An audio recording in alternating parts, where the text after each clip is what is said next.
Pour ce matin, je salue les bien-aimés, frères et sœurs,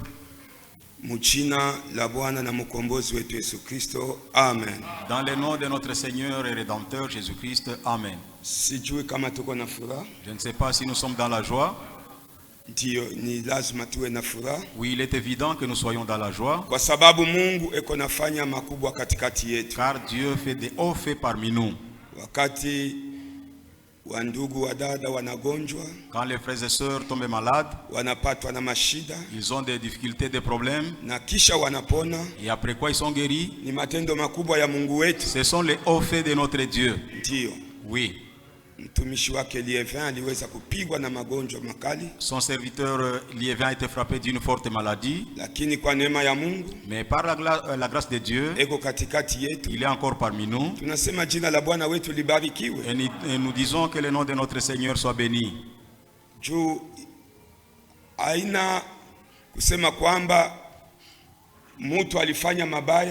C'est pas pour dire que l'homme a fauté. C'est pourquoi il peut tomber malade. Non. Les corps ne sont pas encore rédemptés. Il est évident qu'ils soient touchés par n'importe quel démon. C'est pourquoi quand tu vas consoler quelqu'un qui est malade, il ne faut pas aller avec le découragement. Oh, ma soeur, répands-toi, répare bien ta vie.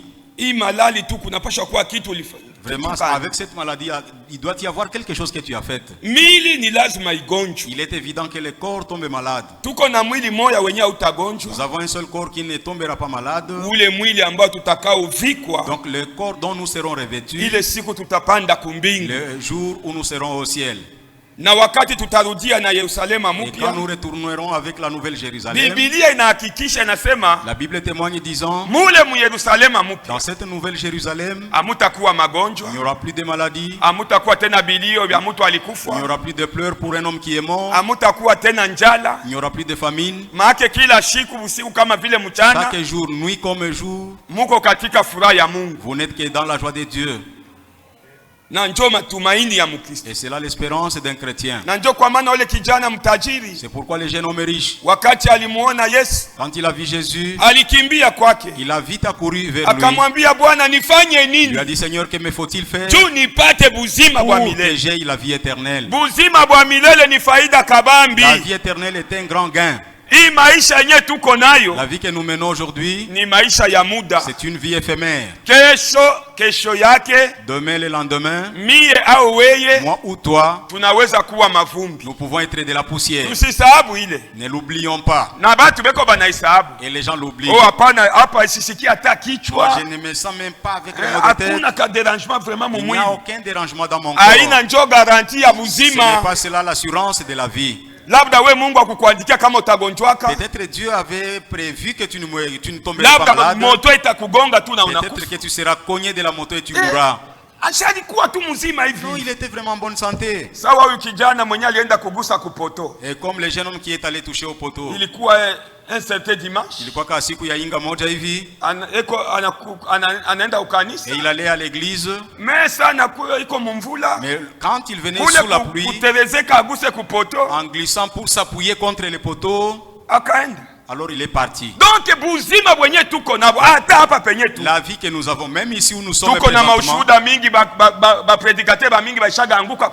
nous avons déjà beaucoup de témoignages des prédicateurs qui étaient tombés à la chair et il était mort. C'est pourquoi le conseil biblique, soyez prêts en tout temps. N'ayez pas de problème dans ton cœur. N'ayez pas de dettes non payées dans ton cœur. Ces péchés, je ne les réparerai jamais. Et l'autre pourra te dire, je vais attendre le moment de la Sainte-Seine. C'est alors que je verrai le frère ou la sœur pour réparer, parce que la Bible dit que je ne boive pas le sang de Jésus et prendre son corps. indignement. Je serai comme celui qui a pris son propre jugement. Tu n'attends que la Sainte Seine. Un petit morceau de pain et de vin. La vie de chrétien, c'est la repentance quotidienne. Nous sommes toujours sujets de réparation. Mais l'homme attend que la Sainte Seine. Alors tous les jours, si Dieu t'aurait pris, donc tu pouvais manquer le ciel. Car aucune souillure n'entrera. Et si toi tu mourais avec des problèmes dans ton cœur, tu n'iras pas. Que Dieu nous assiste. Nous sommes reconnaissants à Dieu de nous avoir gardés durant toute la semaine. Et tunakuwa shukrani d'avoir reconnu les hauts faits de notre Dieu. Lorsque vous allez à la morgue, les gens qui mangeaient comme toi, les gens qui étaient travailleurs comme toi, ils sont là dans la morgue. Quand vous allez dans des hôpitaux, il y a des gens qui marchaient, qui allaient aussi à l'église, mais aujourd'hui ils sont étendus dans leur lit. Ils n'ont même pas de force pour se réveiller. Toi et moi, qu'avons-nous fait pour que nous ayons cette bonne santé? C'est une grâce gratuite. C'est pourquoi vous devez être reconnaissant, parce que tu n'es pas différent de l'autre. Que Dieu nous bénisse richement. Et pour nous d'avoir cette grâce de nous réunir, c'est encore une immense grâce. Les pasteurs de Kibumba et d'autres endroits, ils sont en fuite. Ils n'ont pas ce temps de paix pour adorer comme nous. Si nous l'avons eu, profitons-en. Profitons-en le temps d'adorer. Il y a les jours où nous n'aurons plus ce temps de pouvoir adorer. Et je me rappelle du temps du confinement. Les oreilles nous ont fait mal. Ils vont nous ouvrir quel jour les cultes. Nous avons vraiment soif d'entendre. Nous avons soif d'entendre Dieu. Même si on prêchait à la radio, mais cette communion qui nous manque, nous l'avons besoin. Le confinement est déjà terminé. Où sont-ils maintenant? Ne soyez pas un chrétien verbal. Le fait de parler beaucoup. Quand vous considérez tous ceux qui faisaient des bruits, venir à l'église c'est tout un problème. Mais les téléphones retentissaient toujours. On va ouvrir quel jour? Nous sommes assoiffés. Voici le temps. Où sont-ils? Si nous nous réunissons tous ici dans cette assemblée, nous sortirons même dehors. Nous sommes très nombreux. Nous ne sommes pas assez nombreux ici. Nous sommes très nombreux. Avant-hier, j'ai rencontré quelqu'un. Non, tu n'es plus visible. Oh frère, je serai là. Bon, j'ai un petit problème là.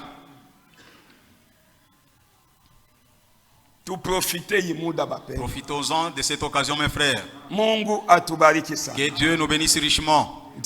Oui.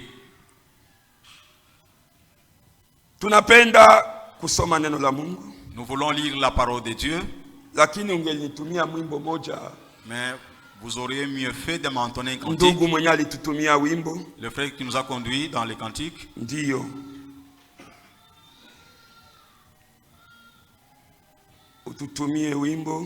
Entonnez-nous les cantiques. Okovu 277. Okovu namba 277. Ndiyo, nitaogopa nini? Que dois-je craindre? Niko na calculer muda wangu. Je suis en train de calculer mon temps. Ndiyo. Oui.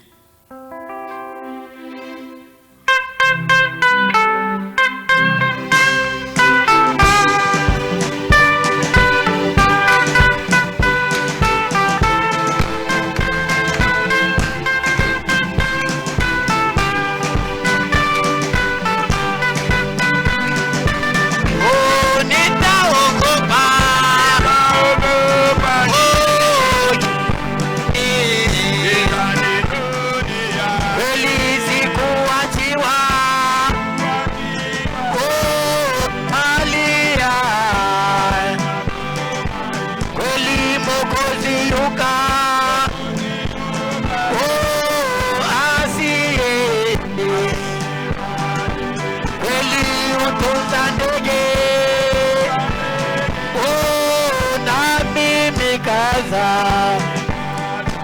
kweli utunza ndege. Oh, na mimi kaza, oh, nakushukuru. Oh, asiye, kweli utunza ndege.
Nous allons nous mettre debout, bien-aimés. Lèvons-nous pour la lecture de la parole de ce matin. Car le culte sans lecture de la parole, c'est comme une réunion politicienne. Oui. Mais le culte de saints, il est évident qu'on lise les guides. Dans le passage de Marc, chapitre 11, verset 22, je m'efforce pour terminer ce sermon aujourd'hui, pour que nous sachions la prochaine planification de Dieu selon l'ordre du pasteur. Jésus prit la parole et leur dit: ayez foi en Dieu. Est-ce que l'église nous entendons? C'est ce que Jésus dit. Ayez foi en Dieu. Je vous l'ai dit en vérité.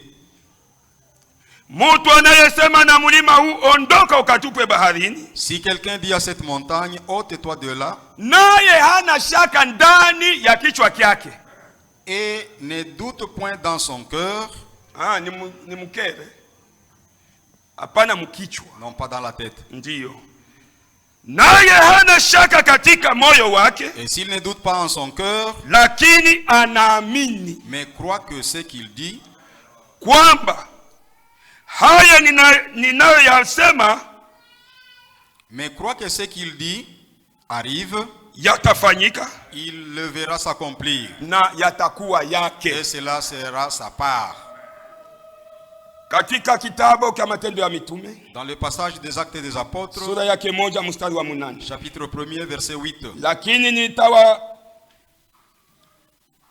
mutapokea nguvu, mais vous recevrez une puissance wakati Roho Mtakatifu atakapowajilia ninyi, lorsque le Saint-Esprit surviendra sur vous, na mutakuwa washuhuda wangu, et vous serez mes témoins katika Yerusalemu, à Jérusalem, Samaria, dans la Samarie, na Yudea yote, et dans toute la Judée, na hadi mwisho wa dunia, et jusqu'aux extrémités de la terre.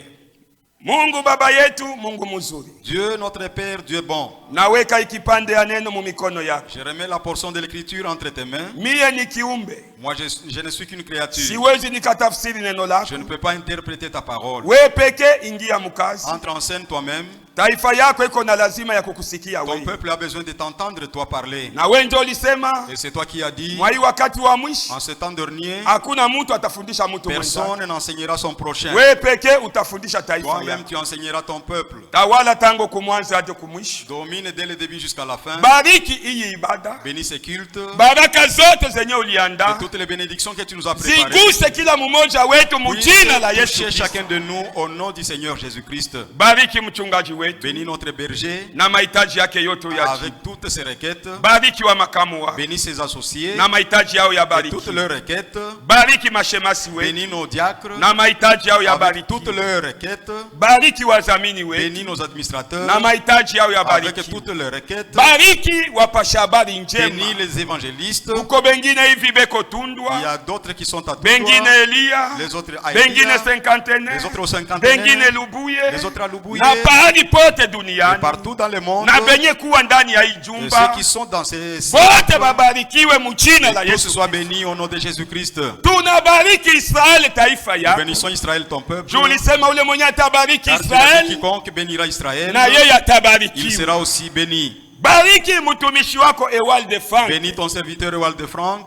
Naamini ya kwamba mwili umechoka. Je crois que son corps est fatigué. Lakini moyo una nguvu. Mais son esprit est encore disposé. Tulitoka kupokea ushuhuda kutokea dokta wake. Nous venons de recevoir le témoignage en provenance de son médecin. Wakati baliweza kuleta damu yake wapime. Lorsqu'on a testé son sang. Alisema kwamba hii damu inakuwa kama ya kijana mwenye kuwa na nguvu. A déclaré que ce sang était comme celui d'un jeune homme qui a encore plein de force. Ya mzee kama huyu. Ce n'est pas le sang d'un vieillard comme celui-ci. Ndio Bwana, sisi tunajua kwamba wewe ni Mungu. Oui Seigneur, nous savons que tu es un Dieu. Mwenye unakuaga unarudisha upya. Un Dieu qui restaure. Hivi basi ubarikiwe. Ainsi donc que tu sois béni. Ulete salama pahali pote ndani ya nchi ya Kongo. Que tu amènes la paix partout dans le pays de la RDC. Kusudi wapendwa wengine na wao wapate muda ya kuabudu. Pour que les autres bien-aimés trouvent aussi du temps pour t'adorer. Bariki president wetu. Bénis notre président. Na ubariki gavana wetu. Et bénis notre gouverneur. Ubariki wakubwa wa jeshi. Bénis les autorités militaires. Na ubariki wote wenye kufanya ulinzi juu ya nchi ya Kongo. Bénis aussi tous ceux qui s'occupent de la sécurité du pays. Wewe ulisema utapigana na maadui wetu. Toi tu as dit que tu combattras nos adversaires. Ukutane na maadui wetu. Que tu rencontres nos adversaires. Na wewe Mungu tupatie salama ndani ya nchi yetu. Et que toi Dieu tu nous donnes la paix dans notre pays. Kwa sababu ni haki yetu. Car c'est notre droit. Ya wewe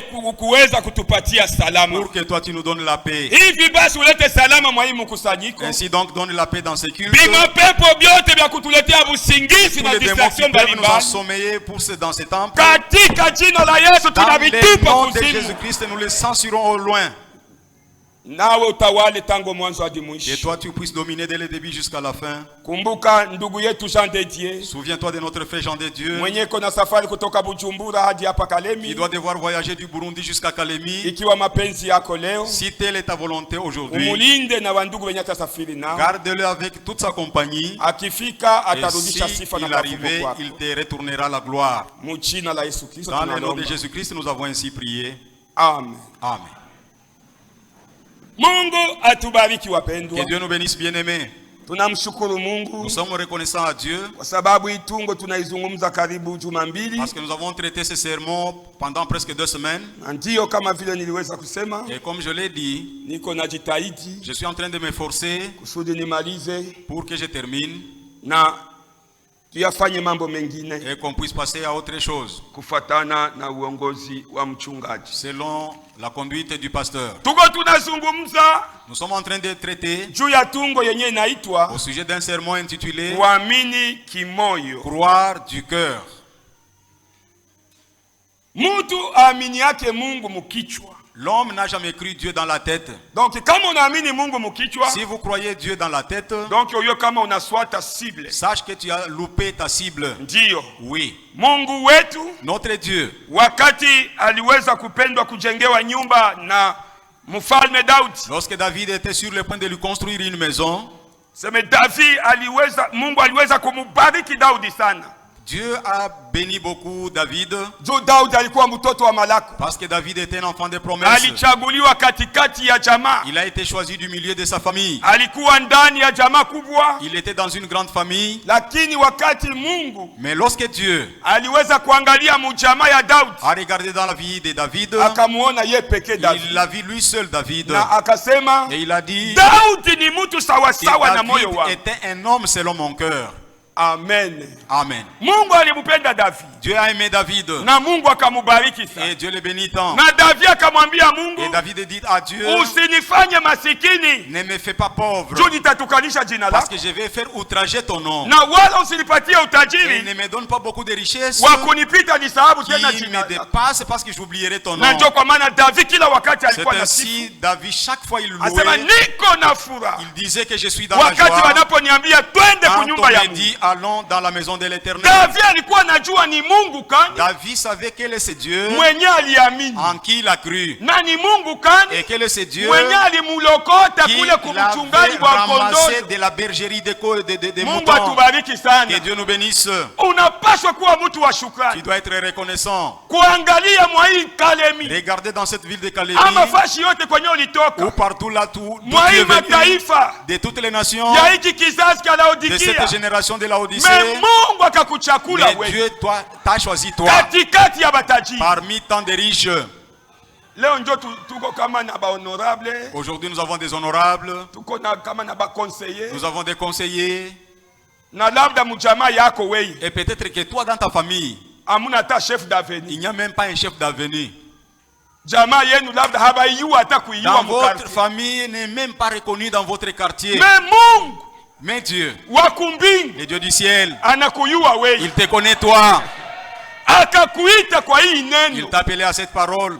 Le vendredi nous avons lu.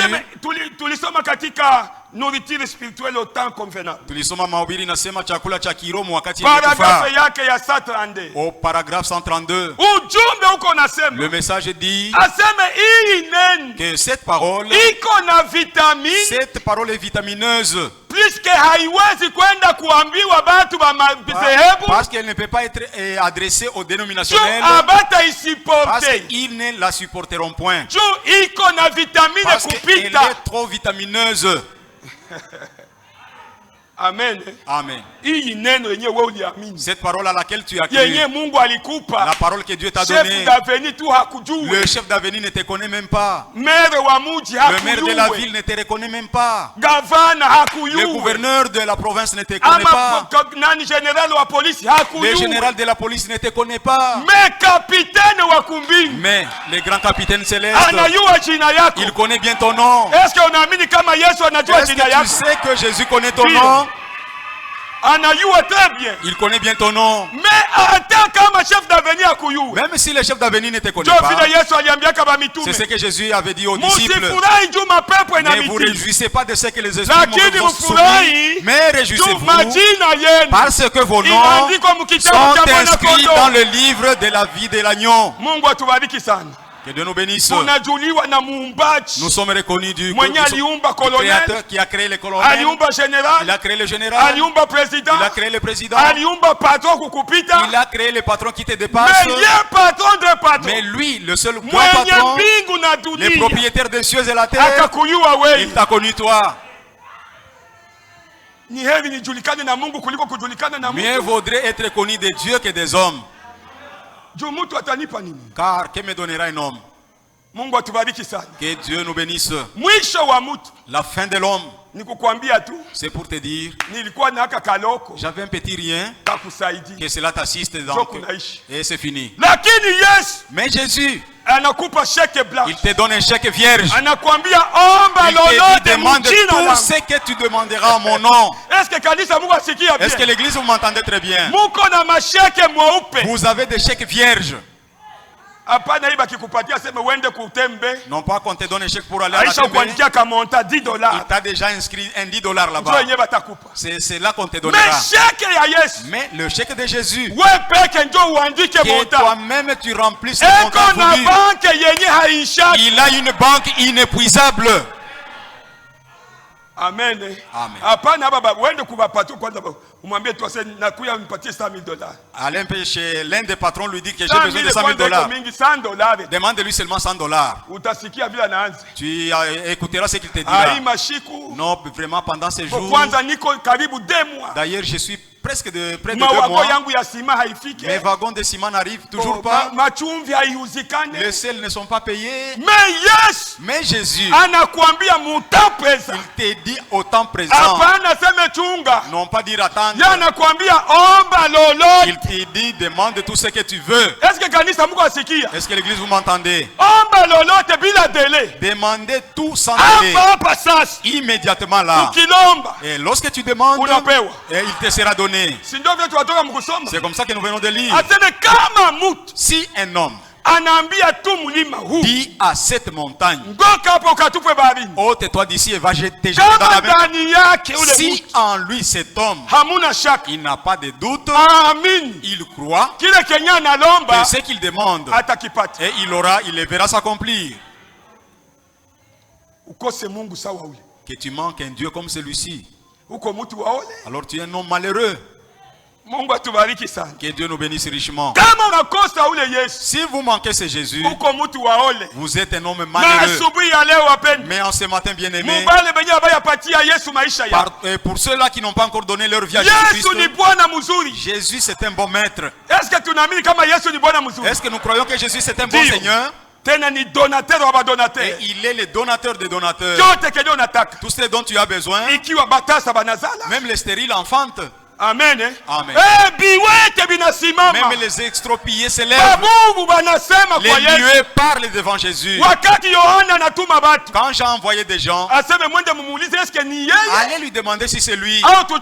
Ou nous pouvons entendre quelqu'un d'autre. Ils sont allés voir Jésus. Ils ont demandé Seigneur, et Jean nous envoie vers toi. Est-ce toi ou que nous attendions quelqu'un d'autre? Il a dit mettez-vous là-bas. Jésus était beaucoup plus simple. Si c'était toi, non, c'est moi le gouverneur. Apana minjo gavana wa Katanga.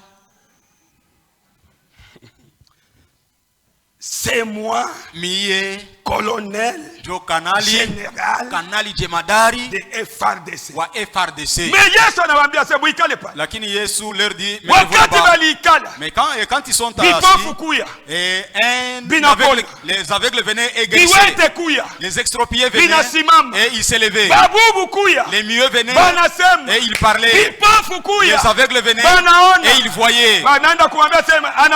Alors il leur a dit allez dire à Jean ce que vous avez vu. Tous ces gens-là étaient des témoins oculaires pour voir ce qui s'était passé. Dans ce message, le prophète dit pendant qu'il descendait de la montagne avec ses disciples, alors quand il est arrivé devant un arbre, il était déjà famé. Il regarde à l'arbre qui n'avait pas de fruits. Il a dit aux disciples venez comment voir comment je vais mourir cet arbre. Et quand il a vu qu'il n'y avait pas de fruits, le prophète dit que ce n'était pas la faute à l'arbre, et peut-être que ce n'était pas sa saison de produire les fruits. Lakini, mais l'arbre a trouvé vraiment de la malchance pour lui montrer à ses disciples qu'ils ôtent les doutes à eux, le Messie qu'ils attendaient était au milieu d'eux. Il ne dit que dans la douceur. Personne ne mangera de ton fruit. Et il s'en est allé. Alors pendant qu'il a parlé, Pierre a entendu. Le lendemain au passage, Pierre regardant au bois, depuis les racines jusqu'au sommet de l'arbre, Pierre retourne et dit au Seigneur, voici l'arbre que tu as maudit.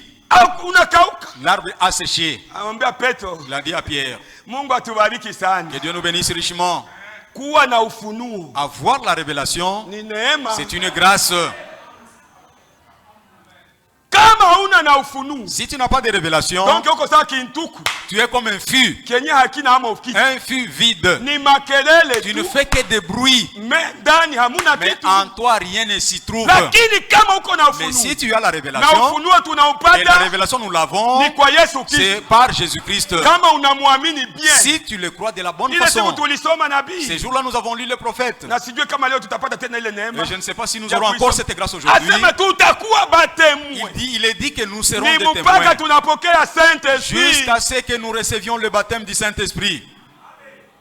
Amen. Amen. C'est cela. Aller recevoir l'argent de Cadel. À moins que tu aies la fiche de paye de Cadel. Alors que tu seras appelé agent de Cadel. Moi aussi j'aille au gouvernorat, ou bien dans le bureau des honorables. Moi aussi je suis honorable, payez-moi. Et ils me verront quand je serai en veste. Ils diront que celui-ci c'est un extravagant. Parce qu'on trouvera que ta tête n'est pas normale. Et il en est ainsi chez Jésus. Tu n'iras pas auprès de lui si tu n'as pas de son esprit. Que Dieu nous assiste. Cherchez le Saint-Esprit. Nous sommes des pèlerins voyageurs. Et nous sommes des pèlerins sur cette terre. C'est pourquoi ne te fie pas des choses mondaines. Mais si Dieu les donne, dis merci à Dieu. Et si Dieu refuse d'avec cela, dis à Dieu. Et Job lui a dit, le Seigneur a donné et le Seigneur a repris. Que le nom du Seigneur soit béni. C'est ce qui doit sortir du cœur de celui qui a le Saint-Esprit. Non pas maudit. Quel est ce Dieu qui a dit depuis qu'on a commencé à dire qu'il est merveilleux. Mais pourquoi moi je ne vois pas de ces merveilles? Alors le souffle que tu as, tu l'as reçu de ton père? Est-ce que la force avec laquelle tu maudis Dieu, c'est la force de ton père? Donc le souffle de vie. C'est pour Dieu que tu maudis. Alléluia. Amen.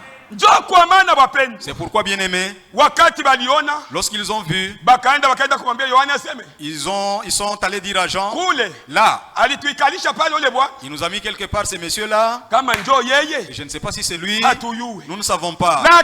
Mais nous avons vu de nos propres yeux. Les aveugles sont venus là et ils ont vu. Les extropiés sont venus, ils se sont levés. Les muets sont venus et ils ont parlé. Croyez bien mes frères et sœurs. Croyez bien, non pas seulement de combattre. Dieu ne vous fera pas de miracles. Est-ce que vous croyez de cette façon-là, mes frères? Croyez de la bonne façon. Donc laissez-les de vous combattre. Dieu vous fera des merveilles et vous parlerez. Nous croyons dans les dieux miraculeux. Nous ne croyons pas dans un Dieu échouant. Chaque Dieu, notre Dieu peut. Et encore en son temps. Et quand Jean a entendu, parce que Jean était un aigle, lorsqu'il a entendu que les aveugles ont vu et que les extropiés ont marché, oh c'est fini, c'est celui-là.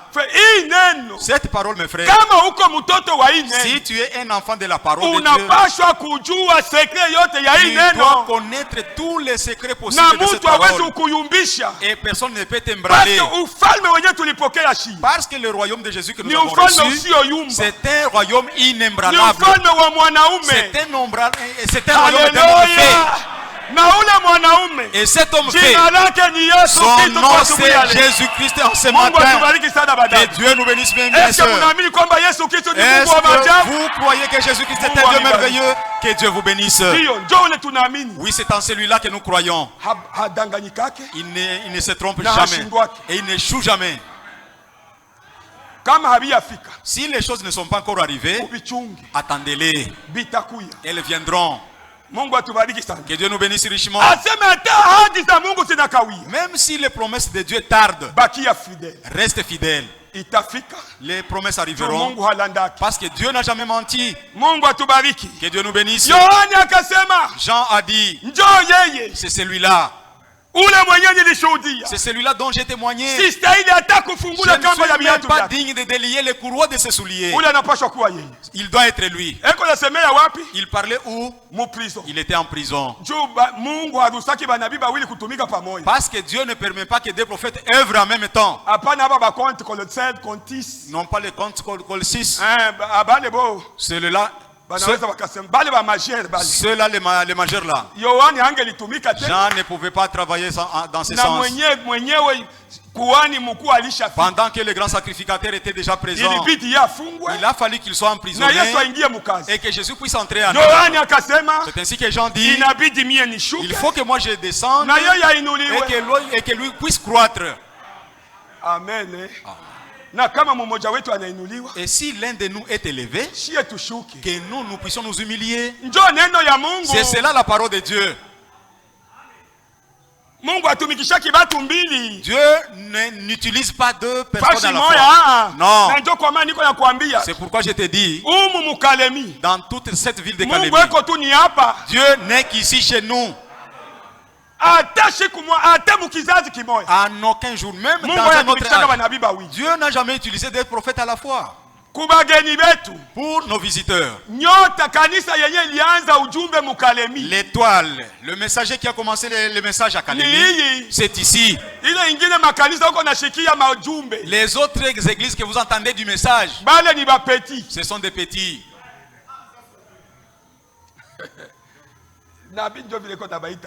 C'est comme ça que les prophètes les appellent. Les autres sont des petits. Écoutez, si je peux les trouver facilement.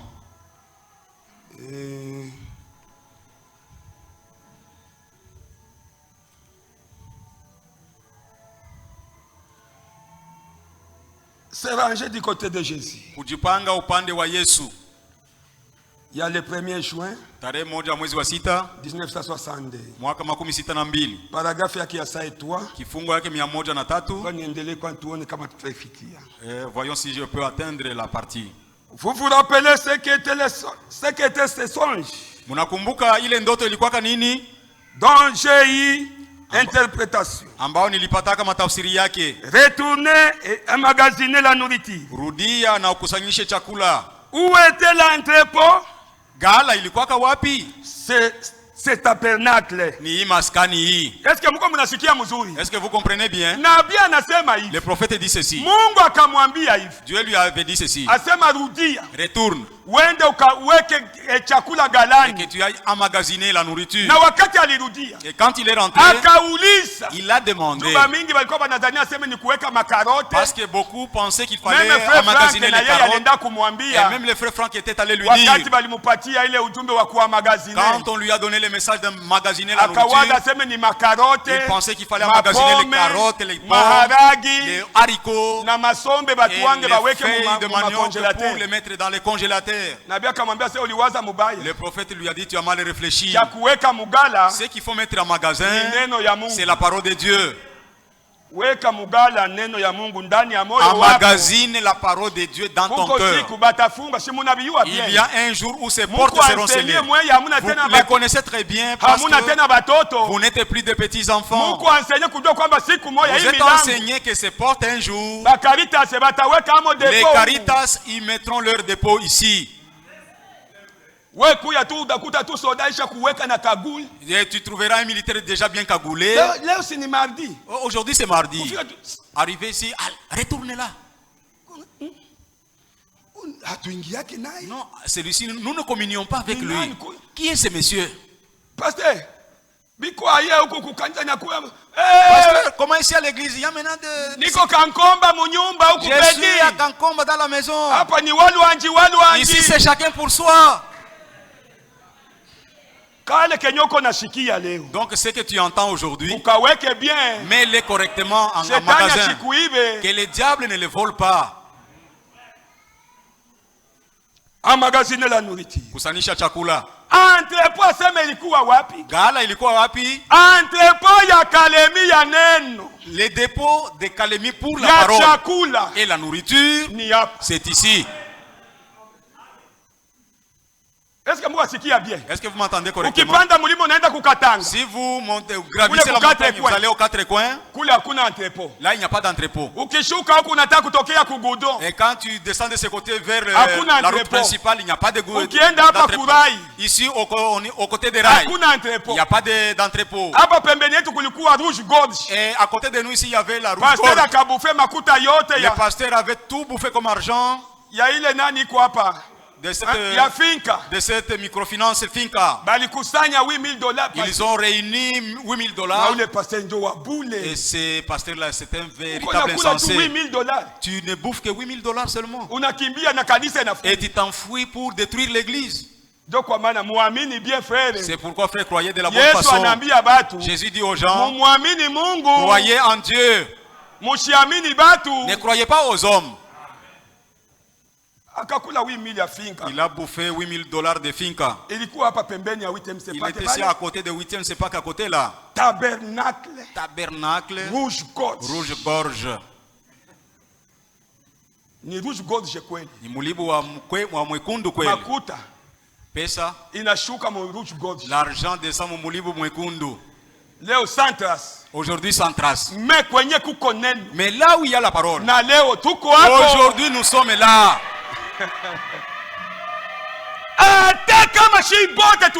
Même si nous sommes tous exterminés, la génération suivante élèvera que cette parole. Et nous vous disons ceci, enfants de Dieu. Même si un jour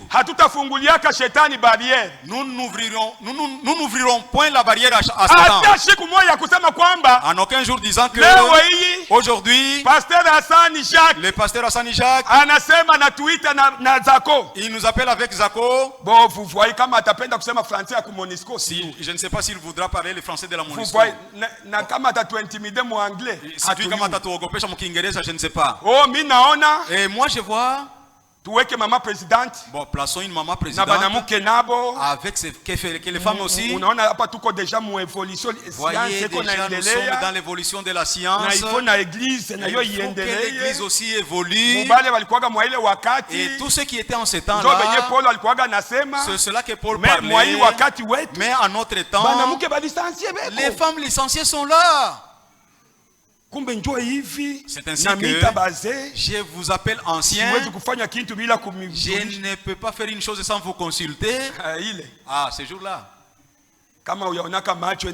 Si tu n'as jamais vu les yeux rougir, là nous lui ferons rougir les yeux. En aucun jour. Ici la femme ne monterait jamais en chair. En aucun jour. Je suis devant Dieu. Et je vous le dis. En aucun jour. Elle ne montera jamais du haut de la chair. L'église, vous m'entendez? En aucun jour. Nous ne bénirons jamais le mariage homosexuel ici. En aucun jour. Cela ne se fera jamais. En aucun jour. Nous ne ferons jamais la Sainte Seine avec des biscuits ou avec de l'eau de l'oseille. En aucun jour. Oh, tunapaswa kuchanger frère. Oh, nous devons changer frère. Vile vya zamani kama balikuwa banakunywa mai ya raisin. Si vraiment ils prenaient de l'eau de raisin. Maintenant nous sommes en train d'évoluer. Kuko maji moya yenye iko sophistiqué. Des jus qui sont modèles. Des goyaves. que nous passions notre Sainte Seine avec les jus de goyave. Il est dit que la Sainte Seine, c'est un pain sans levain et avec le vin de vigne. Et d'ailleurs la Bible va plus loin. Et quand Jésus et ses disciples ont bu, ils se sont levés pour chanter. Les autres pensent qu'il faut s'enivrer. C'est ce qui fait que nous puissions chanter. Non. Il y a une puissance. Que Dieu nous assiste. Il y a une puissance parce que nous chantons avant de boire. Nous sommes des témoins. Nous avons toujours commencé à louer notre Dieu avant de boire. Maintenant, comme le pasteur a dit que la tête gonfle, là il n'y a plus maintenant personne qui interdira quelqu'un. Le même pasteur s'est déjà levé, il regarde. Maintenant les têtes sont gonflées. Mais lakini c'est un acte saint. Ne vous oubliez pas. C'est un acte saint. Faites ceci en mémoire de moi. N'amenez pas les désordres ici. Et tu seras frappé de Dieu. Dieu. D'ailleurs, il ne regarde pas la raison. Oh, parce que j'étais déjà ivre. C'est pourquoi j'ai commencé à me dévêtir. Venez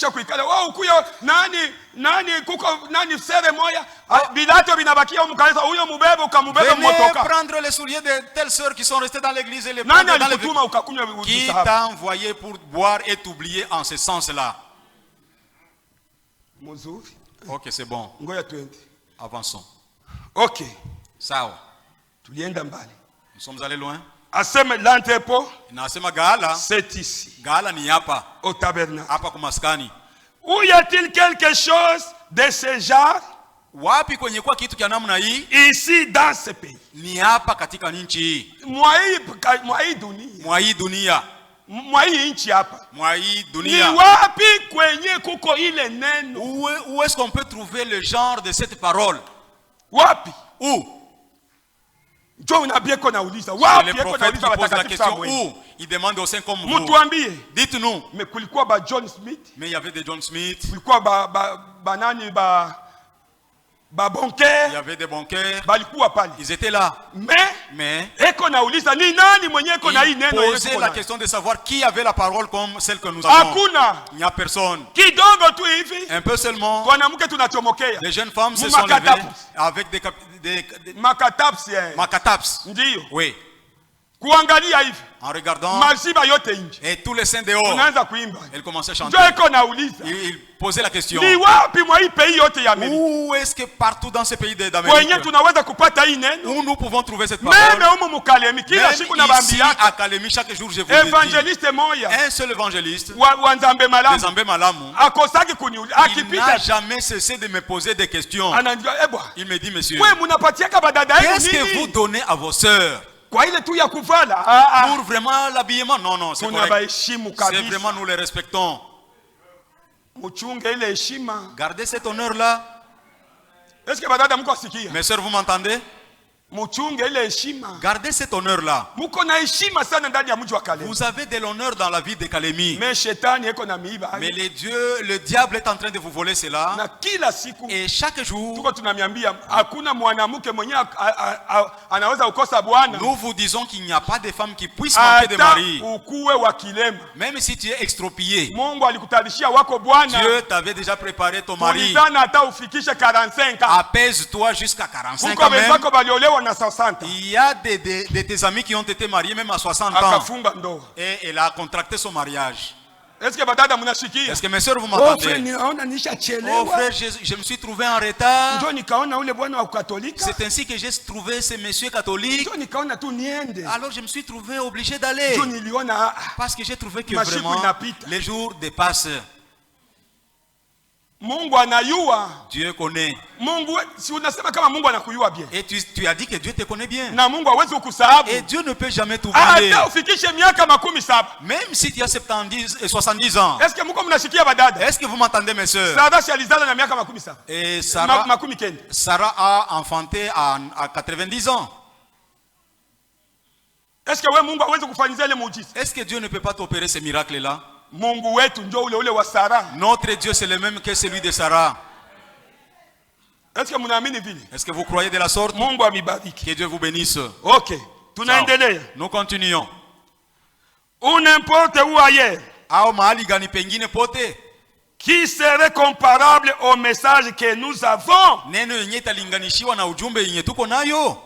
Est-ce que kanisa Mungu mnasikia? Est-ce que l'église vous m'entendez? Njoo ujumbe huyu. C'est ici le message. C'est rangé du côté de Jésus. Kujipanga ngambo ya Yesu Kristo. Il y a le 1er janvier 1962. Tarehe moja mwezi wa sita mwaka 2006. Nabii eko nauliza kanisa yake. Dans ce message que le prophète s'interroge à son église. Les frères et les sœurs comme vous. Il dit que dans ce monde. Ni wapi? C'est où? Kwenye kutapatikana qu'on trouvera ujumbe sawa utukona. Le message comme celui que nous avons. Mutuonyeshe. Dites-le nous. Ukienda pale kurai. Même si vous allez à côté des rails. Yesu alishaga kuya. Jésus est déjà venu. Ukienda tu hapa chini. Quand vous allez ici en bas. Banakuambia. On te dira.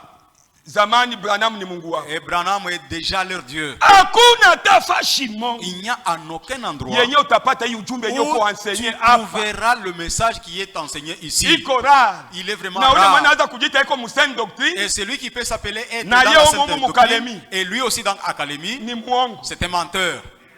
Sainte doctrine inapaswa kuwa fashi. La sainte doctrine doit être que dans un seul lieu. Car le corps de Christ n'est pas divisé. C'est cela en fait. Il nous faut vous dire la vérité. Si tu te perdras, que tu te perdes pour ton compte. Et ce jour-là, ça sera un témoignage. Parce qu'ici, comme Petit Matabar nous filme, et le ciel aussi nous filme. Vous voyez ce monsieur-là? Il a été dans une veste bleue avec une cravate rouge. Qu'est-ce qu'il t'avait dit ce jour-là? La parole s'est trouvée où? Oh oui! Tu n'avais pas entendu? La gêne t'attend.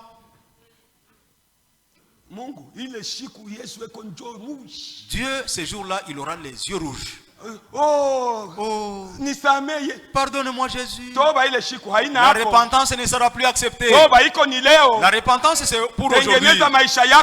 Répare ta vie aujourd'hui. Et répare ton ivresse. Les mauvaises pensées en toi. C'est maintenant là. Mais ce jour-là, range-toi du côté de Jésus. Que tu sois ce jour-là comme Daniel Kiri. Il a eu la grâce dans une minute. Il a entendu une douce voix. Oh Père. De la même manière que Daniel Kiri a pris mon côté dans le monde. Et moi, je sais qu'il n'est pas parfait. Son compte, mais il est sur mon compte à moi. Daniel Kiri dit, je m'attendais la condamnation. Mais nous avons un avocat. Est-ce que nous croyons que nous avons un avocat? Apana Poncien comme avocat, non. Non. Oh, nous avons le magistrat. Beckham. Oh, Beckham. Non, non. Nous avons le magistrat des magistrats. Et il ne manque jamais de gagner son parti. Et vous ne le verrez jamais avec tout un lot de livres. Le maître Poncier était allé en Tanzanie pour chercher des livres de son métier. Mais toi, maître, notre maître ne fait que parler. Ce ciel, il n'y a personne qui l'a. Il n'y a rien qui l'a dessiné. Il a parlé que le ciel soit. Que le ciel était. C'est en celui-là que tu dois croire. Ces jours-là, il prendra ton côté si toi aujourd'hui tu prends son côté. Ce qui ne supporte pas, il n'aime jamais l'hybridation. C'est ce qu'il a dit dans Apocalypse. Si tu es tiède, il te vomira de sa bouche. Continuons. Maintenant bien. Lakini sasa hivi, si nos petits frères tunaifikia. Ndio pale tunafikia sasa. Au nipane tu basi sema mimi ndio nilikuwa nasoma. Si nos petits frères, kama badogo yetu. Oui. Bien sûr, oui. Bien sûr.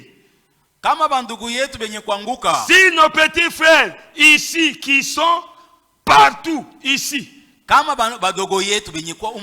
autres petites églises,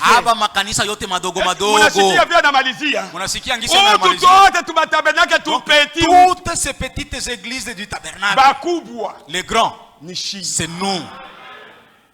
C'est pourquoi vous vous vantez toujours vous-même. C'est nous qui sommes les concernés. S'il y a de ceux qui savent Jésus-Christ à Kalébi, c'est nous qui avons cru à ce message de l'heure, sans mélange. En aucun jour, nous ne vanterons jamais Branham. C'est lui dont nous sommes fanatiques. Nous sommes fanatiques de Jésus-Christ. Branham, c'est notre frère. Vous croyez qu'il est aussi notre frère? C'est notre frère. Mais il a aussi trouvé grâce. Comme la Vierge Marie. La Vierge Marie a eu grâce parmi tant d'autres femmes. Et dans cet âge, Branham aussi a eu la grâce plus que les autres prédicateurs. Plus que les autres prédicateurs. C'est pourquoi, si tu seras perdu, sois perdu. Tous ces petits, et ni kweli, tous ces petits-ci que vous voyez, toutes des petites églises qui font de bruit. Vous entrez dans un autre tabernacle et vous pensez que vraiment ces gens, ils ne sont pas différents des Kitawala.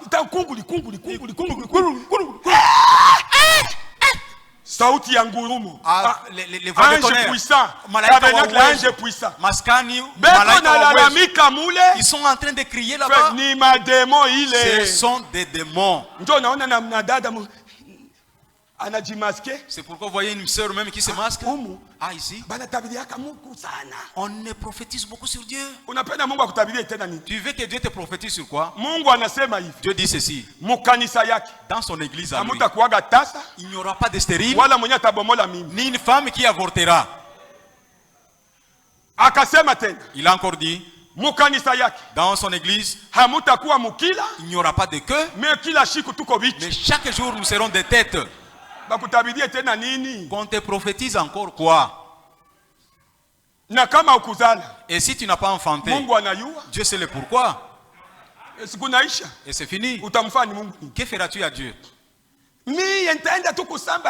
Moi j'irai comparaître avec lui. Que tu ailles comparaître devant lui. Pourquoi tu as fait que moi je n'enfante pas? Il te demandera. Moi Dieu, c'est moi qui rend stérile et c'est moi qui rend féconde. Que Dieu nous bénisse richement. Paul a fait beaucoup de merveilles. Paul, il a fait des merveilles.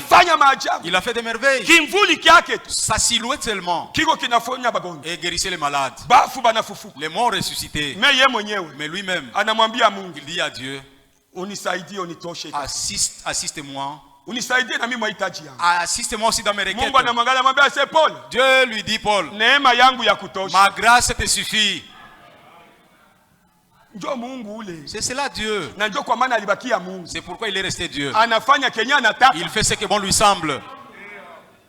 Que tu montes ou descendes, tu ne l'intimideras en rien.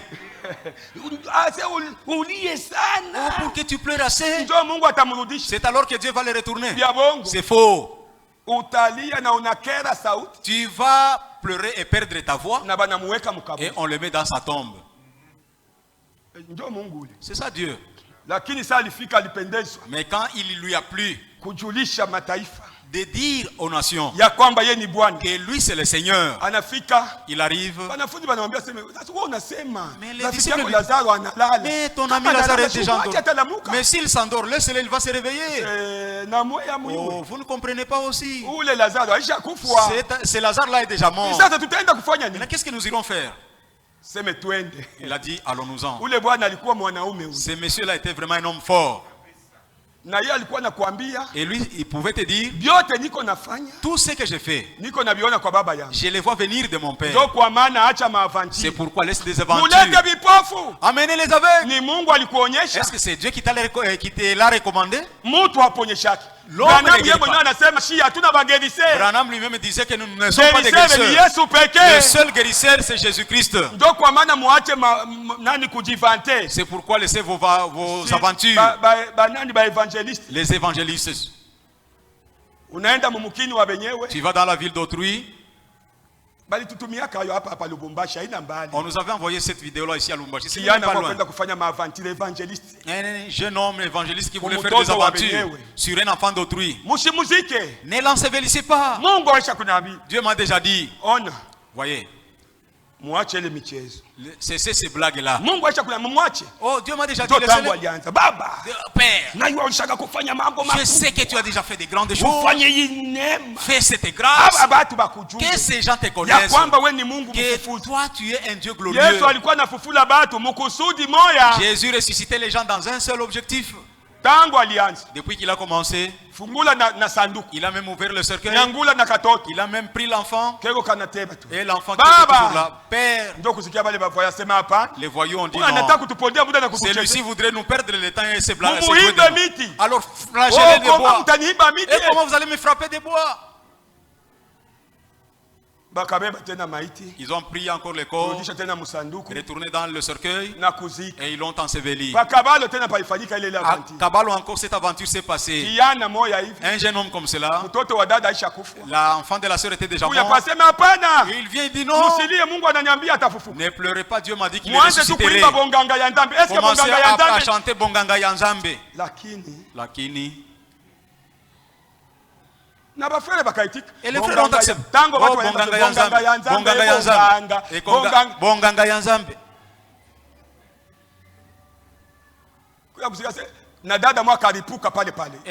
Et une sœur qui était un vase avait explosé.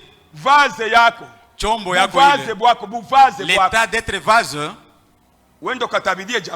va prophétiser pour ta famille. Si c'est de toi-même. Mais si c'est de la part de Dieu, attends que Dieu te dise à faire.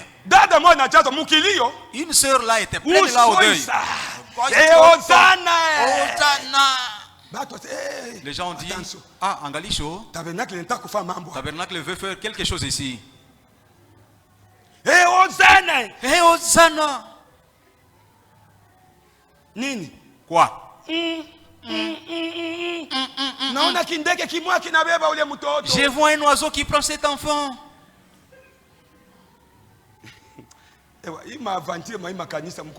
Les aventures des églises que vous fréquentez,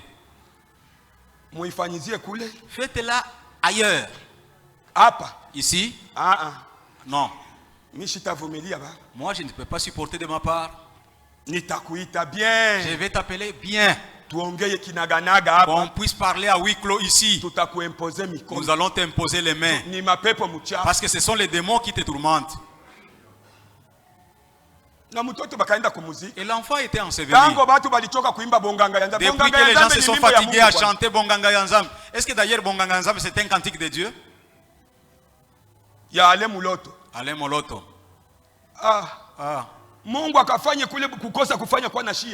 Que Dieu manque d'être avec nous ici. John n'est pas venu ici. Toi tu étais témoin. C'est toi qui l'as pris d'ailleurs. Si Dieu voudrait opérer un miracle, il n'y a pas de cérémonie à faire. En aucun jour il n'y aura pas de cérémonie. Tu arriveras à prier et le problème est réglé sans que ton intelligence comprenne ce qui a été fait. Il n'y a rien. Que la silhouette de Paul est passée auprès des malades, que les malades guérissent. Et que toi tu ailles faire des cérémonies. Pourquoi? Ok. Sawa. Ces autres petites églises, c'est nous. Ni sisi, nous sommes un. Sisi tuko mmoja. Amen. C'est nous qui sommes dans l'unité avec ces messages. Non pas ces petites églises. Il y a beaucoup d'hybridation. Il y a un motard qui m'a amené ici le vendredi. Il me dit, oh, c'est ici que j'avais été baptisé. Mais depuis que je suis venu de Nyangé, je me réunis du côté des rails là-bas. Alors c'est-à-dire tu as déjà pris une vieille maman du côté de Nyangé. C'est pourquoi tu as fui. Oh non, papa ancien. Non, j'étais déjà outrepassé de là. Que tu sois baptisé ici, mais aller adorer à côté des rails. Nous avions des frères et ces frères motards viennent de me dire qu'il était baptisé ici, mais il commence à entrer chez Baudouin. Et là maintenant je cite, il entre chez Baudouin. Mais je lui ai dit que tu ne connais pas la raison pour laquelle tu es parti là. Est-ce que là il croit et quoi? Il dit non, je ne connais pas. Ils ne connaissent pas. Je leur ai dit même aujourd'hui, c'est ici où il y a le véritable Dieu. Nous ne nous lasserons jamais de le dire. S'il y a des témoins de Jésus-Christ, c'est nous que voici. Et la campagne que nous avons, c'est pour Jésus-Christ. Ok. Ça. Où iriez-vous mutaenda wapi pour trouver cela? Juu ya kupata hii neno. Amen. Amen. Montrez quelque part. Munionyeshe fasi fulani. C'est qu'on pourrait comparer. Kenye tunaweza kulinganisha na hii neno. Est-ce que munaamini ujumbe bandu? Est-ce que vous croyez le message mes amis? C'est ce que nous lisons. C'est rangé du côté de Jésus. Kujipanga upande wa Yesu Kristo. C'est ce que nous lisons. Le prophète pose la question au monde entier. Quand vous descendez en bas, il recommande d'emmagasiner les bandes. Quand tu es dans le repos, mets-toi dans ta chambre, commence à la méditer. Quand je mourrai, que cela reste un témoignage, que vous commencez à méditer. Ok. Ça. Si vous embrassez le credo dénominationnel, vous allez carrément vous éloigner du nom du Seigneur Jésus. Est-ce que mes frères vous m'entendez? Si vous allez là dehors, la différence avec cet endroit, il est dit que vous allez recevoir des credos dénominationnels. Branham ni Mungu. Ce sont des credos dénominationnels. Jésus est déjà revenu. Ce sont des credos dénominationnels. Ce sont des credos dénominationnels. La Vierge Marie, c'est la mère de Dieu. C'est un credo dénominationnel. Si tu le reçois, tu t'éloignes de Jésus-Christ. C'est-à-dire tu n'es plus membre de Jésus-Christ. Que Dieu nous bénisse richement. Ce n'est pas moi qui le dis, c'est le message. Nous avons cru au message de l'heure. Quand on te pose la question, tu dis, ah, c'est une église simple. C'est une simple église. Une simple église. Ici, ce n'est pas une simple église. Ça, c'est l'église épouse de Jésus-Christ. Ceux qui croient la Bible, toute la Bible, depuis la première couverture jusqu'à la fin, et la parole révélée. Que Dieu nous bénisse richement. Ok. Ça. Vous allez carrément vous éloigner du nom du Seigneur Jésus. Vous allez carrément vous éloigner des autres choses. Voyez-vous? Et c'est ici que la nourriture a été emmagasinée. Mungu atusaidie sana wapendwa. Que Dieu nous assiste bien-aimés. Ndio kwa maana sie tuko na fier. C'est pourquoi nous sommes fiers. Juu tuko na chakula ya kipekee. Parce que nous avons une nourriture particulière. Ndio. Oui. 1 paragraphe yake ya 5. Kifungo 105. Ça se trouve sur des bandes. Inapatikana kwa makanda. cela ira sur bande dans le monde entier. Na ile kumakanda itaenda kuzunguka dunia yote mzima. Où les gens kwenye batu dans leur maison, katika manyumba yao, ces bandes hii makanda tomberont juste itangukia entre les mains des prédestinés. Itangukia tu mikono ya wale waliotangulia kujulikana. Prédestinés de Dieu. Wale waliotangulikana kujulikana kwa Mungu. Mungu atubariki sana. Que Dieu nous bénisse. Donc hii ujumbe, c'est-à-dire ce message, haiwezi hata siku moja, il ne peut en aucun jour kuanguka tomber kwa ule mwenye ambaye hakuahidiwa. Tomber dans les mains de celui qui n'a pas été prédestiné. Est-ce que kanisa mnashikia? Est-ce que l'église vous m'entendez? Ni mpaka kwa ule mchaguliwa. C'est à celui qui a été élu. Ndio. Oui. Njoo mwenye atasikia hii neno. C'est celui-là qui entendra cette parole. Na kama unaweza kuwa huko humu. Et s'il arrivait que tu es ici, kama hauna mchaguliwa, et que tu ne sois pas un élu, hii itakuwa kikwazo kwako. Cette parole sera un scandale pour toi. Bakisema tu. Quand on dit seulement, muache kuoa nje. Ne vous mariez pas dehors. Unatomba sema kanisa gani? Ah, ça c'est que l'église ça. Est-ce que beko na andiko? Est-ce qu'ils ont l'écriture? Atuna na andiko. Nous n'avons pas d'écriture. Tuko na andiko. Nous avons l'écriture. Mimi nakumbuka kuko fashi mwa bananitumia CMS. Et je me rappelle quelque part on m'a envoyé un SMS.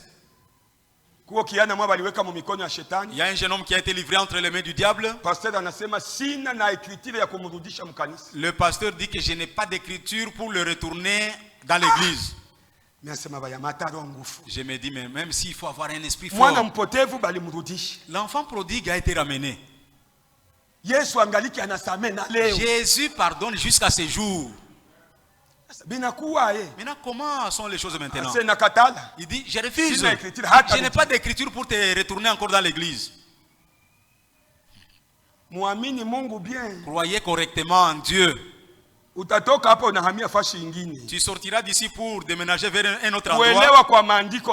La compréhension de l'écriture ici et ailleurs, c'est différent. Tu seras livré entre les mains du diable à cause de ta façon de faire les choses. Crois correctement Dieu. Si tu as cru Dieu de ton cœur, ton cœur t'avait poussé que c'est Jésus, c'est lui le Seigneur et le Sauveur de ma vie, tu n'iras pas à gauche ni à droite. Tu resteras bien positionné dans la parole de Dieu. Tu respecteras la parole de Dieu.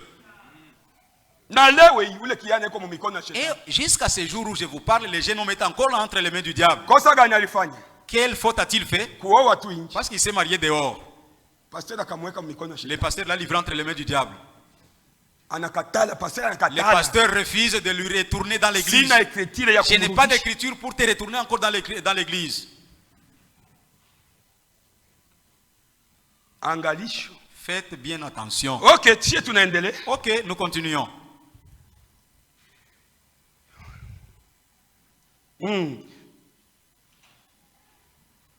Tomberont juste entre les mains des prédestinés de Dieu. Il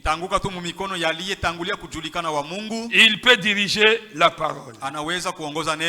Il dirigera chaque chose exactement selon sa destination. C'est la raison pour laquelle il m'a renvoyé pour faire ceci. Magasiner la nourriture ici. Il m'a interdit d'aller à outre-mer. Mungu atubariki sana. Que Dieu nous bénisse richement. Messieurs, et c'est le signe de la fin. Ndio, le 30 décembre 1962. Canada. Page 18. Or, la nourriture, l'épouse n'est pas parfaite, mais l'époux est parfait. L'épouse n'est pas encore parfaite, mais la nourriture qui est offerte n'était pas de la nourriture naturelle, c'était la nourriture spirituelle que vous avez eue tout le temps. Laissez-moi m'arrêter à ce À ce quatrième songe, un instant. Basi nisimamie kwa hii ndoto ya ine muda kidogo. Amina. Mungu atubariki sana. Que Dieu nous bénisse.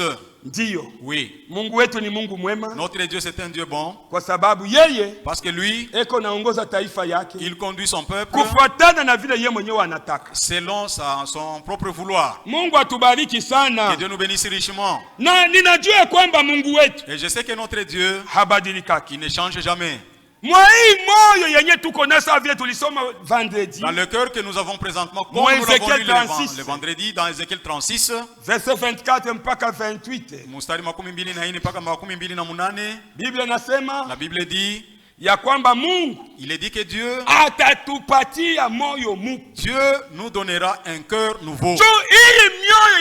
Les cœurs que nous avons qui sont nés du père et de la mère, en aucun jour, ils ne peuvent jamais vivre la parole de Dieu, car ce sont des cœurs rebelles. C'est pourquoi Dieu a dit à Israël,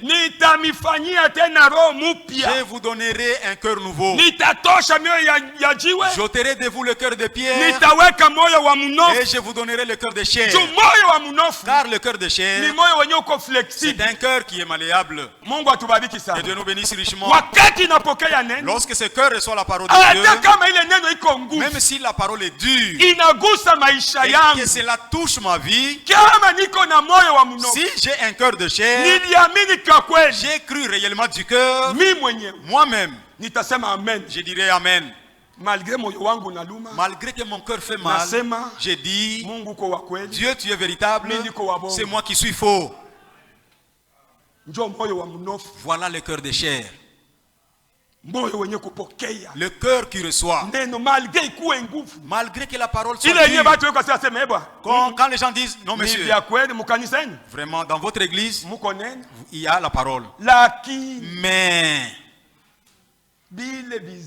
vos interdits là,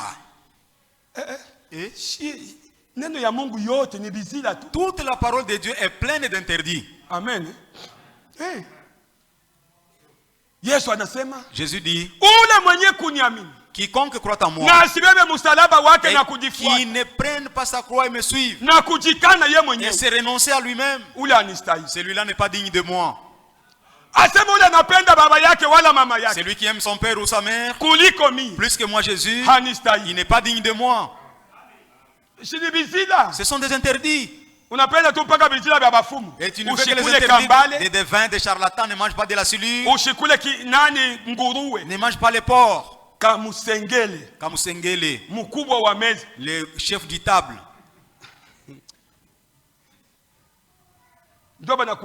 On te dit, quand on prépare des bitobondo,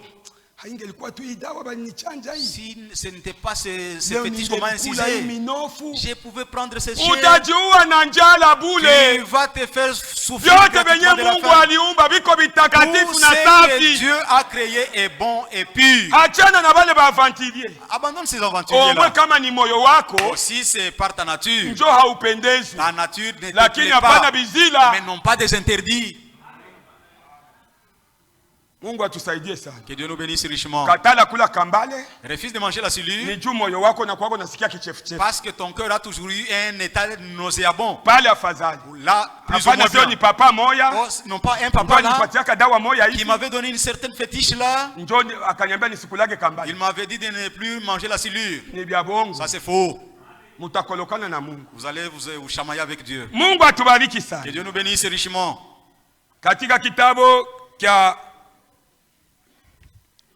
Chronique, mambo ya wakati. Dans le passage de Chronique. Ndiyo. Mambo ya nyakati. Chronique.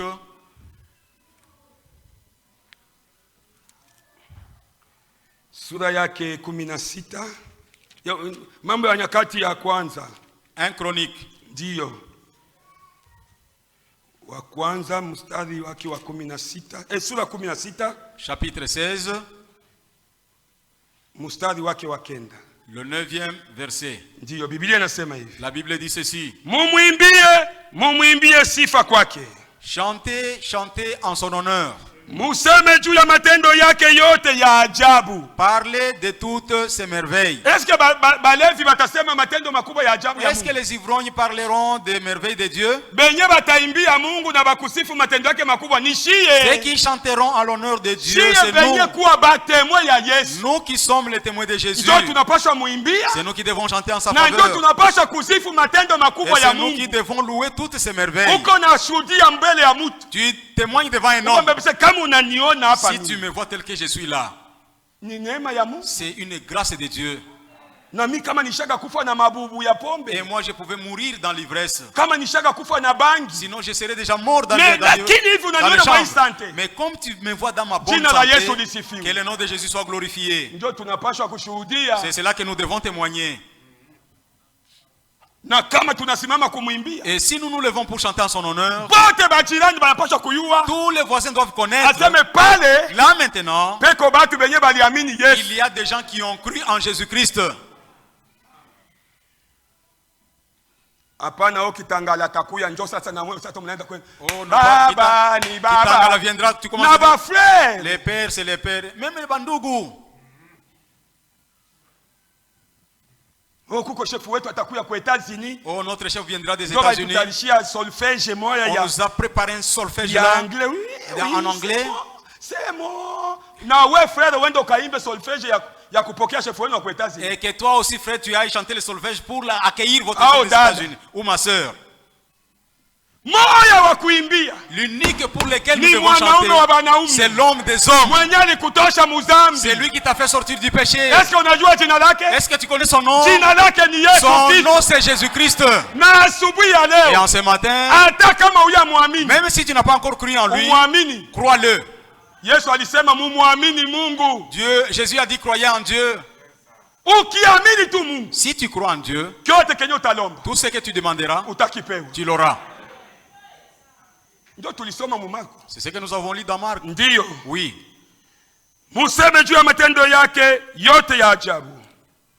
Parlez de toutes ces merveilles. Glorifiez-vous de son saint nom.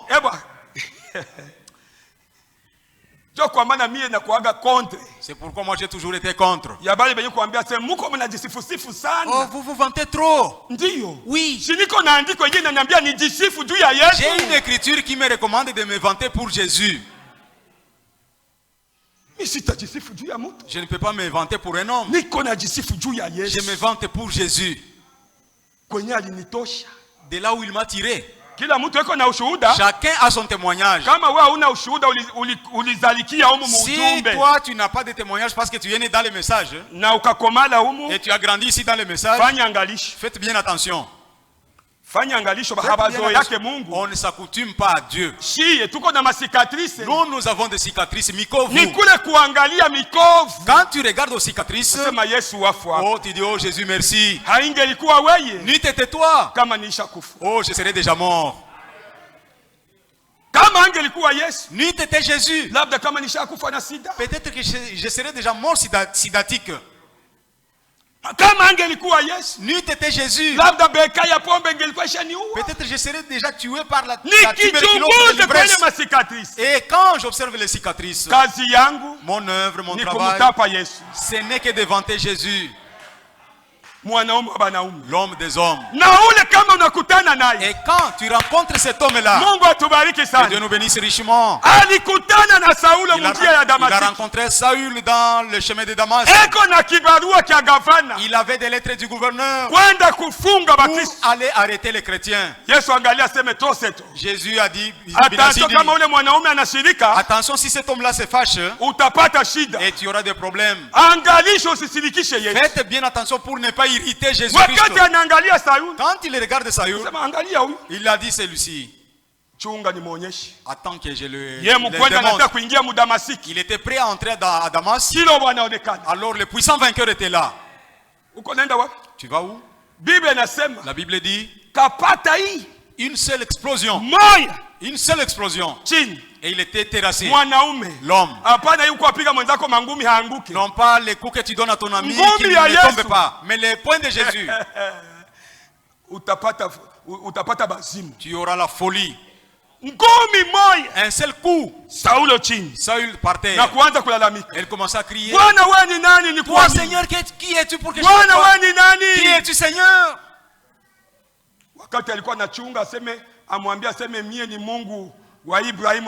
Alors il s'attendait à attendre parler que je suis le Dieu d'Abraham et d'Isaac, car c'est le Dieu seul qu'il connaissait. Notre Dieu, mes frères, notre Dieu, c'est Jésus-Christ. Le même Jéhovah de l'Ancien Testament, le Dieu d'Abraham, d'Isaac et de Jacob, c'est lui Jésus-Christ. Il a entendu, c'est moi Jésus que tu persécutes. Jésus encore. D'où est ce Jésus? Jésus. Gamaliel ne nous a jamais enseigné de ce Jésus. Tous les sacrificateurs, est-ce qu'ils connaissent ce Jésus? Qui es-tu? Moi, c'est Jésus que tu persécutes.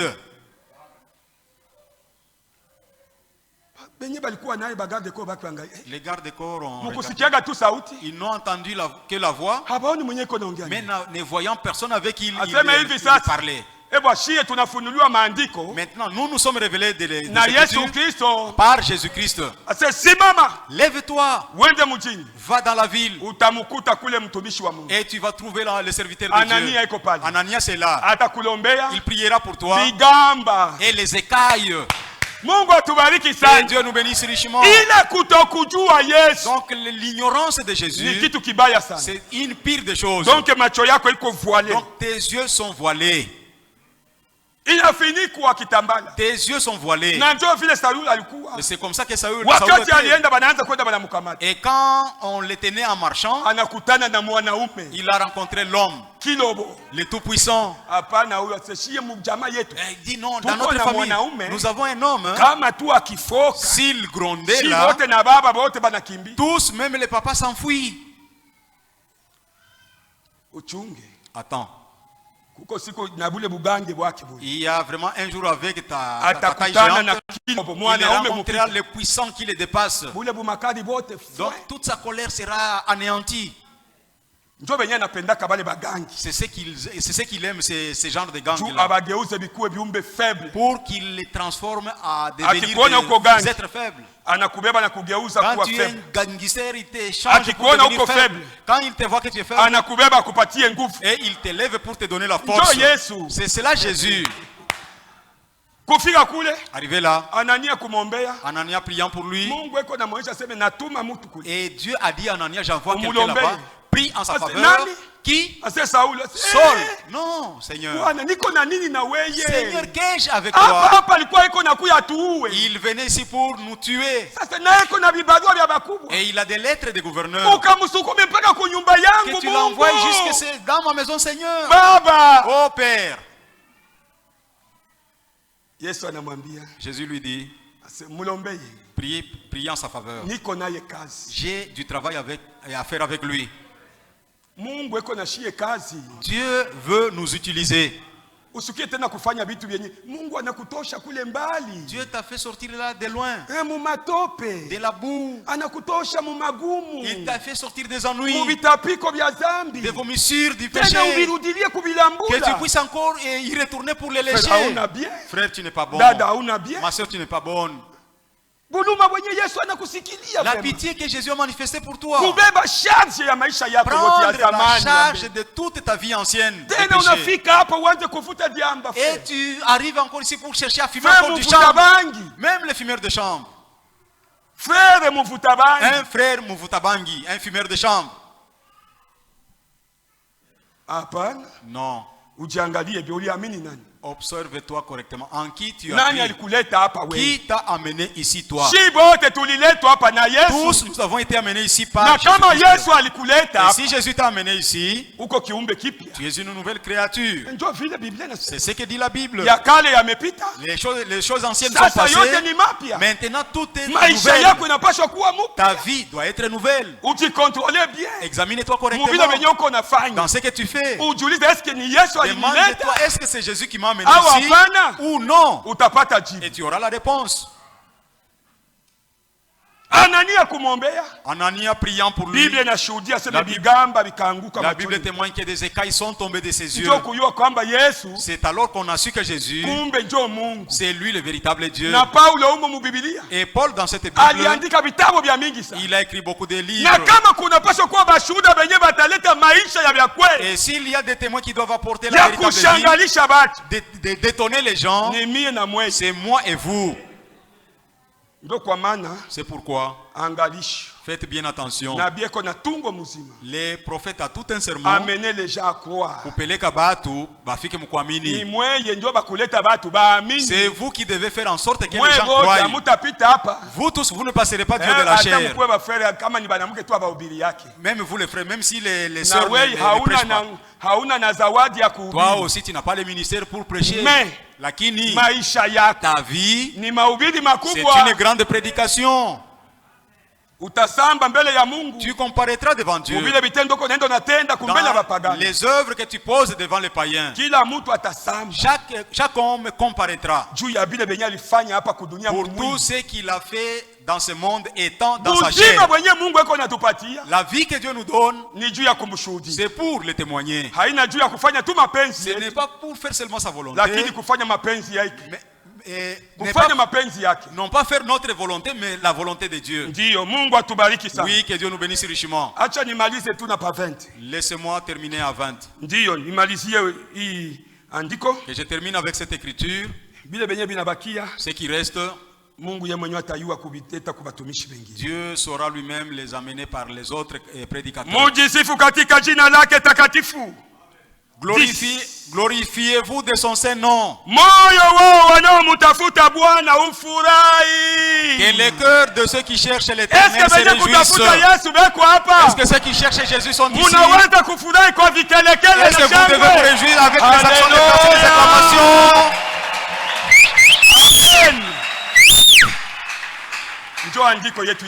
Voilà notre dernière écriture. Et que Dieu nous bénisse. Nous pouvons nous lever.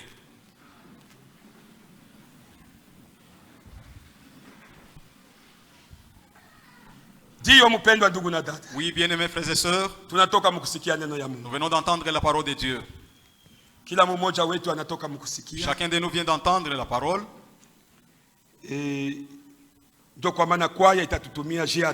C'est pourquoi la chorale pourra nous entonner le cantique que j'ai entendu. Le crédit jubilé. Lalamiko ya yubile. Pendant que nous finirons à chanter pour Dieu, et comme nos cœurs cherchent le Seigneur, réjouissons-nous et vantez-le, glorifie-le. Dis au Seigneur merci de m'avoir aussi placé dans ta parole qui n'est pas hybridée à aucune des choses, de m'avoir connu aussi parmi toutes les nations, que je sois un homme digne de te louer toi. Approchez frère.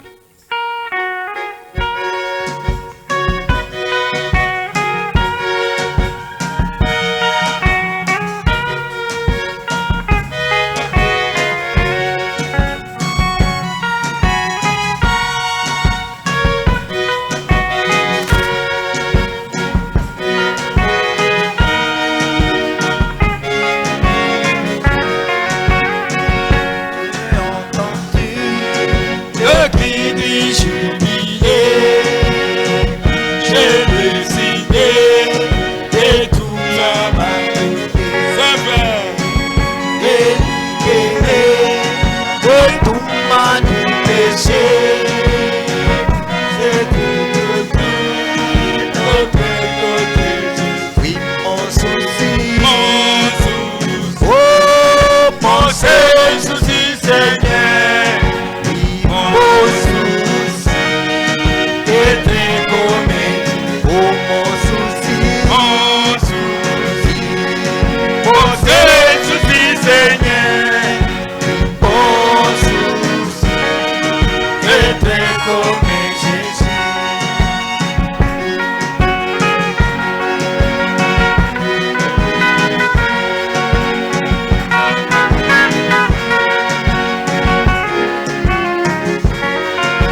Et si je perpétue, j'aurais bâti la vie qui vient.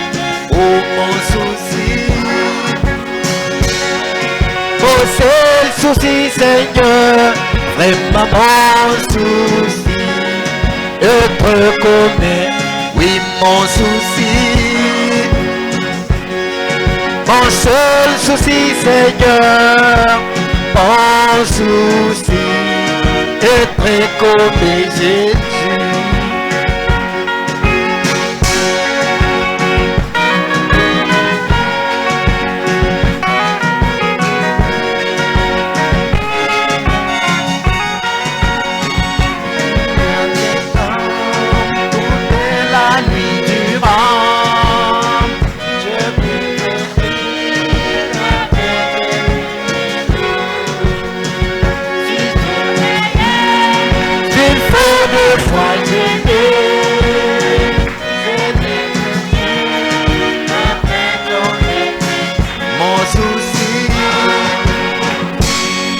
Mon seul souci Seigneur, vraiment mon souci, et très connaître, oui mon souci.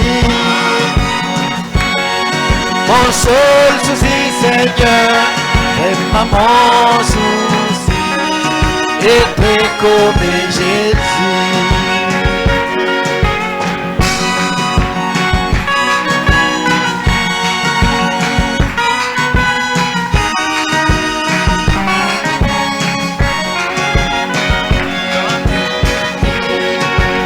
Le monde est connu,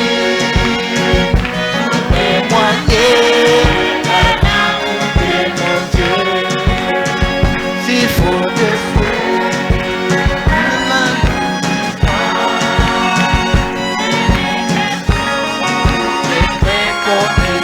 oui mon souci, mon seul souci Seigneur, vraiment mon souci. Être comme mon souci, mon seul souci Seigneur, vraiment mon souci, être comme Jésus. Karibu sisi sote wapendwa, tuinue sauti zetu za furaha kwa kuweza kulisifu jina la Mungu wetu.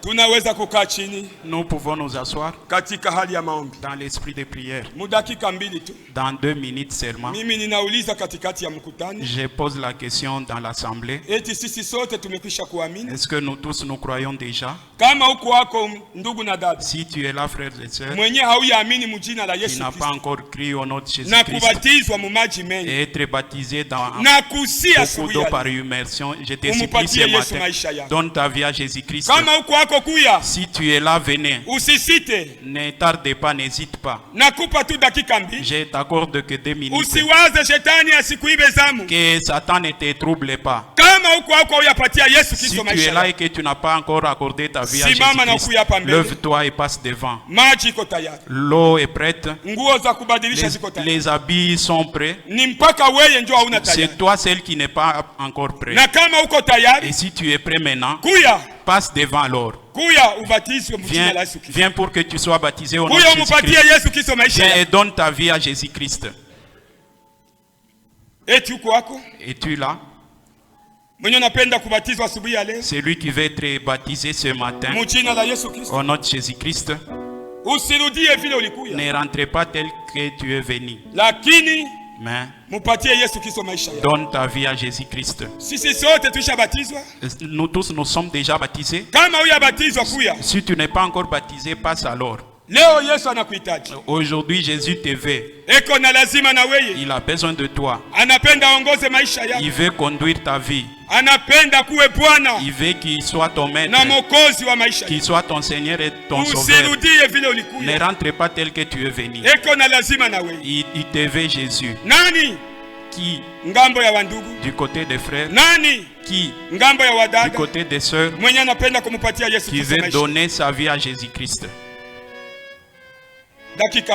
Dans 2 minutes, les 2 minutes vont s'épuiser d'ici là. Et si tu n'es pas là, Ainsi, si nous avons au milieu des frères et sœurs qui a une requête, qui veut que Jésus-Christ aujourd'hui, comme il a dit dans sa parole, demandez, vous recevrez. Que Dieu vous bénisse, que Dieu vous bénisse, mes frères, pour vos doigts que vous avez levés, pour que Dieu puisse vous assister. C'est vrai, ce matin, notre Dieu est un secours, notre Dieu est la solution, notre Dieu est le médecin, notre Dieu c'est lui le bon donateur pour tout ce que vous désirez. Pendant que notre pasteur veut passer, venons prier pour nous.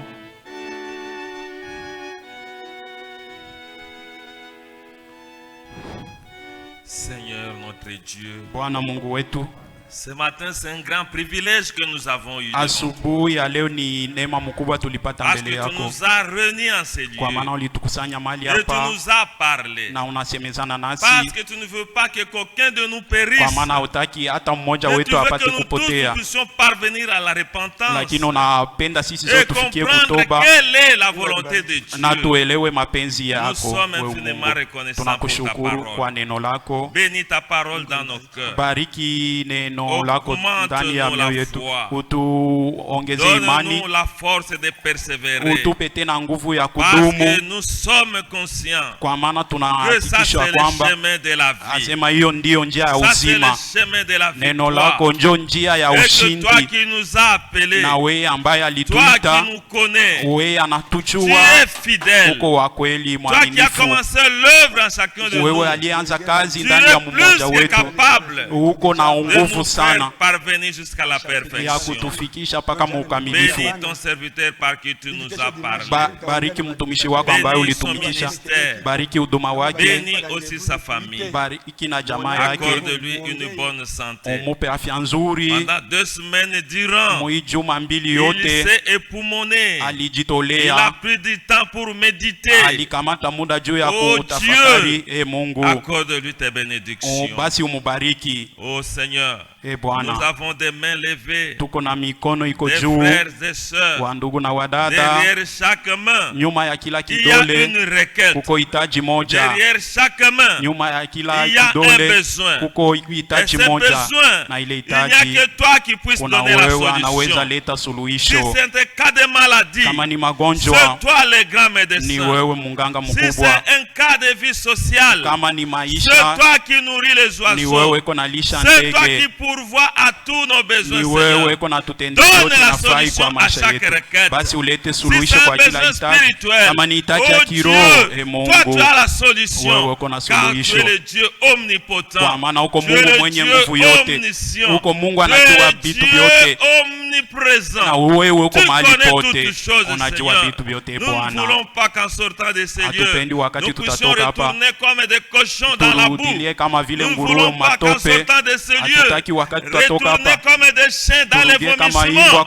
Mais nous voulons marcher dans la sainteté. Car ton épouse que tu es venu chercher sera sans tache, ni ride, ni rien de semblable.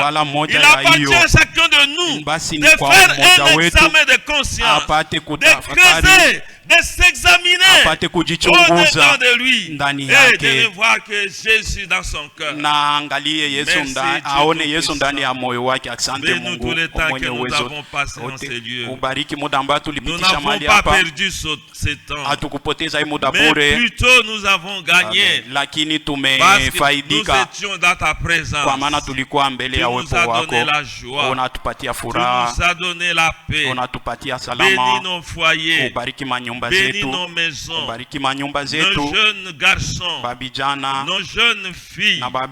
Garde-les, Seigneur, de la tentation de ce siècle où nous voyons la jeunesse en train de se pervertir, où nous voyons les parents en train d'abandonner les responsabilités.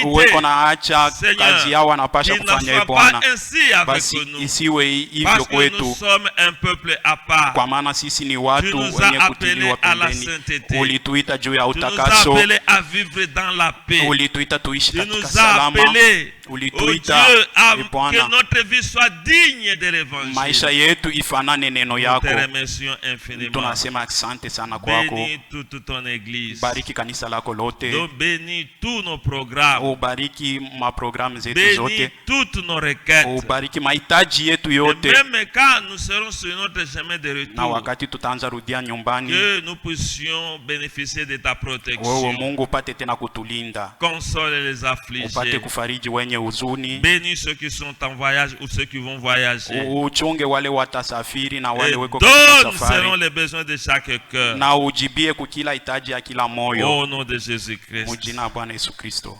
Amen. Amen.